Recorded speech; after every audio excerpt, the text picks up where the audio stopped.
কাছে যাও। এইভাবে সমস্ত মানুষ পাগল পাড়া হয়ে হযরত ইব্রাহিম আলাইহিস সালামের কাছে যাবে। যাওয়ার পরে হযরত ইব্রাহিম আলাইহিস সালামের কাছে যাওয়ার পরে অভিযোগ দিবে, ও ইব্রাহিম নবী, আমাদের জন্য একটু সুপারিশ করেন, আমরা আর সহ্য করতে পারছি না। আমাদের জন্য একটা যেন বিচারের কার্যক্রম শুরু হয়ে যায়, আমরা হয় জান্নাতে যাব, অন্যথায় জাহান্নামে যাব। এই কিয়ামতের কষ্ট আমাদের আর সহ্য হয় না। পরে ইব্রাহিম আলাইহিস সালাম বলেন, আমার পক্ষে সম্ভব না, কারণ আল্লাহ তাআলা যে রাগ করে আছেন তোমাদের উপরে, আমাদের উপরে, আল্লাহ তাআলার রাগের সামনে আমার পক্ষে যাওয়া সম্ভব না। হযরত ইব্রাহিম আলাইহিস সালাম বলেন, তোমরা হযরত মূসা আলাইহিস সালামের কাছে যাও। হযরত মূসা পয়গম্বরের কাছে যখন যাবে, যাওয়ার পরে হযরত মূসা আলাইহিস সালামের কাছে বলবে, মূসা নবী, আমাদের জন্য একটু সুপারিশ করেন গো, আমরা যেন আমাদের জন্য বিচার হয়ে যায়। হযরত মূসা আলাইহিস সালাম বলবে, আমার পক্ষে সম্ভব না, কারণ হলো আমি বনী ইসরাইলের একজন লোককে একটা ঘুষি মেরেছিলাম, মারার পরে সে লোকটার সাথে সাথে মারা গেছে। যদিও সে জালেম ছিল, আল্লাহ তাআলা আমাকে ক্ষমা করে দিয়েছেন, তারপর আমার ভয় হয় আল্লাহ তাআলা এই কারণে আমাকে মারতে হবে কিনা।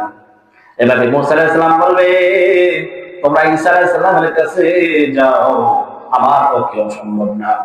হযরত ঈসা পয়গম্বরের কাছে যাবে, হযরত ঈসা আলাইহিস সালাম বলবে, আমার পক্ষে সম্ভব না, কারণ আমাকে দুনিয়ার মানুষ আল্লাহর পুত্র হিসেবে ডাকছে, আমার ভয় হয় আল্লাহ তাআলা আমার প্রতি রাগ করেন। হযরত ঈসা আলাইহিস সালাম বলবে, আমার পক্ষে সম্ভব না, তোমরা আখির নবী, দয়ার নবী, মায়ার নবী, রাহমাতাল লিল আলামিনের কাছে চলে যাও। সুবহানাল্লাহ।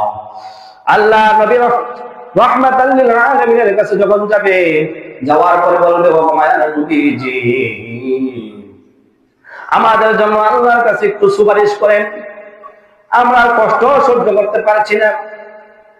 যখন উম্মতের কষ্ট দেখবেন, আল্লাহ নবী সাল্লাল্লাহু আলাইহি ওয়াসাল্লাম সাথে সাথে আল্লাহ তাআলার আরশে আজিমের নিচে সিজদায় দিয়ে পড়বেন। সুবহানাল্লাহ, জোরে বলেন সুবহানাল্লাহ।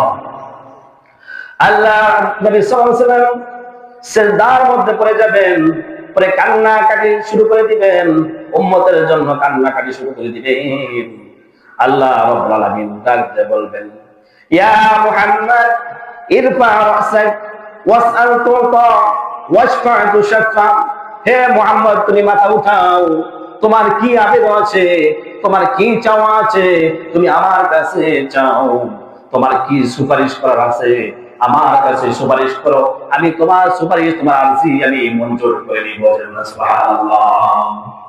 আল্লাহ নবী সাল্লাল্লাহু আলাইহি ওয়াসাল্লাম বলেন, আল্লাহ গো, আমি আপনার কাছে আরজি জানাই, আমার উম্মতরা এত কষ্ট করতেছে, এত কষ্ট পাইতেছে, আমার উম্মতের নাজাতের ব্যবস্থা আমি চাই। এরপরে আল্লাহ নবী সুপারিশে আল্লাহ রাব্বুল আলামিন কিছু মানুষকে সরাসরি জান্নাতের মধ্যে প্রবেশ করে দিবেন, আবার কিছু মানুষকে কিছু শাস্তি ভোগ করিয়ে জান্নাতের মধ্যে প্রবেশ করাবেন। আল্লাহ নবী সাল্লাল্লাহু আলাইহি ওয়াসাল্লাম ওই কিয়ামতের ময়দানে কিছু মানুষকে হাউজে কাউসারের পানি পান করাবেন, আবার একদল লোককে হাউজে কাউসারের পানি থেকে ফেরেশতারা বাধা দিবেন।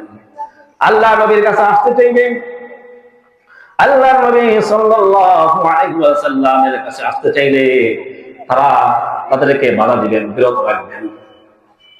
আল্লাহ নবী বলেন, ও ফেরেশতারা, আমি আমার উম্মতদেরকে দেখে দেখে হাউজে কাউসারের পানি পান করাইতেছি, কিন্তু কিছু উম্মত আমার কাছে আসতে চায়, তোমরা কেন তাকে বাধা দাও, তারা তো আমার উম্মত। ফেরেশতারা বলবে, ইয়া রাহমাতাল লিল আলামিন, এই মানুষগুলোকে হাউজে কাউসারের পানি খাওয়া থেকে বাধা